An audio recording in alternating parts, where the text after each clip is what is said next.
আমি আমি ঈশ্বরের নামে শপথ করিতেছি যে বিধি দ্বারা স্থাপিত ভারতের সংবিধানের প্রতি আমি অকৃত্রিম নিষ্ঠা ও আনুগত্য পোষণ করিব।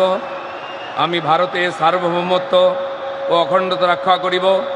পশ্চিমবঙ্গ রাজ্যের মন্ত্রীরূপে আমার কর্তব্যসমূহ নিষ্ঠাপূর্বক এবং বিবেকসম্মতভাবে নির্বাহ করিব এবং ভয় বা পক্ষপাত প্রীতি বা বিদ্বেষ রহিত হইয়া সকল শ্রেণীর জনগণের প্রতি সংবিধান ও বিধি অনুসারে ন্যায়াচরণ করিব।